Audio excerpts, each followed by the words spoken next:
Okay, gents, welcome to the next edition of the screencast. Just having a look at cash payments journals here.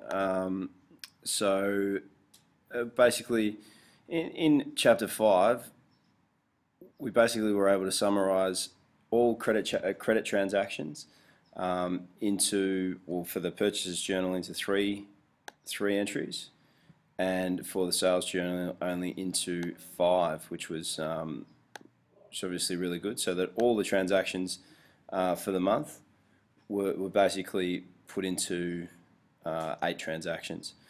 So the same approach can be used when we're posting, can be applied to cash receipts and cash payments.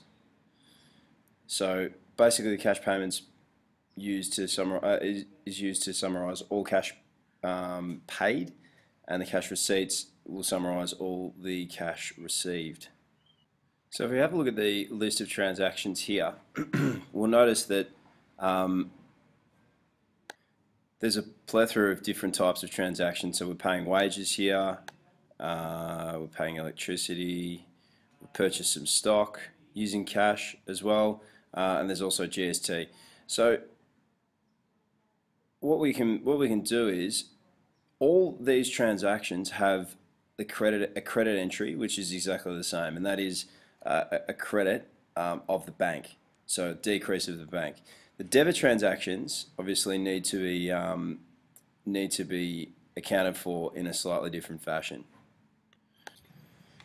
So basically, what we do is we set up a cash payments journal that will highlight all the different types of regular cash payments that we take. Now, what we'll need to do here is just finish off the review questions here of 6.1, and then we can move on to 6.2 here, which is recording transactions in the cash payments journal. So this is an example of a cash payments journal here. Now, as you can see, there's obviously a variety of different columns for the cash payment journal. The ones I want to concentrate on are bank, and then obviously these ones here. So the creditors control, stock control, wages, sundries, and GST. So credit control is any cash payment that we're making to decrease our creditors. Stock control is any amount of, any cash that we've paid to purchase stock. Wages, obviously a pretty regular cash payment, sort of in this case comes along every week, so or every fortnight. So we need to have a separate column for that.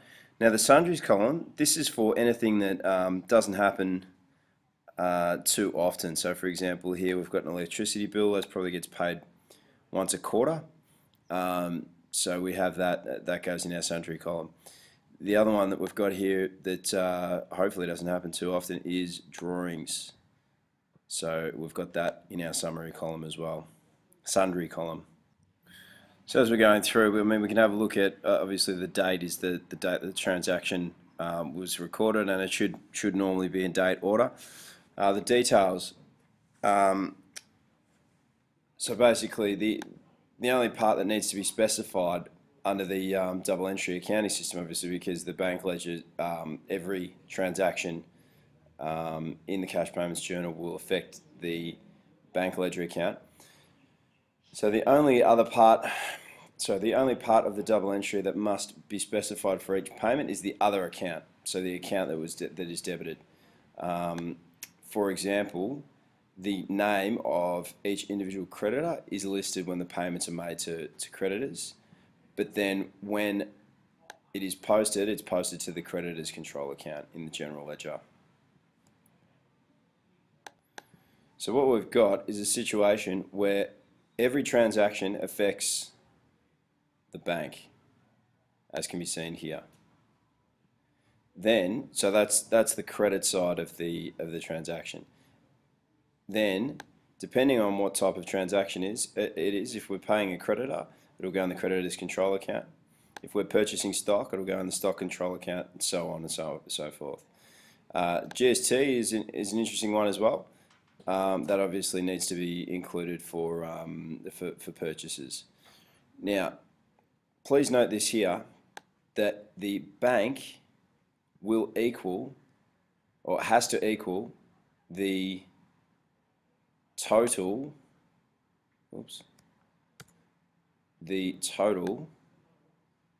in the remaining column. So in this case, we've got stock control of 200, and we've got GST of 220, and the bank has been affected by $220.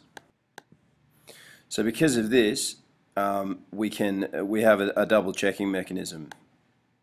Okay, so we've got, at the end of the month, if we total up all the columns as a double check, the total of the bank column should equal the sum of all the other columns.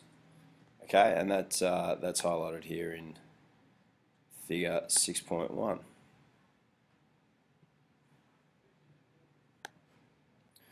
Okay, so that should partially get us through next lesson.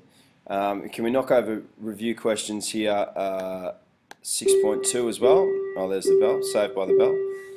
If we can knock over review questions 6.1 and 6.2 and be ready to go on the cash payments journal when we gather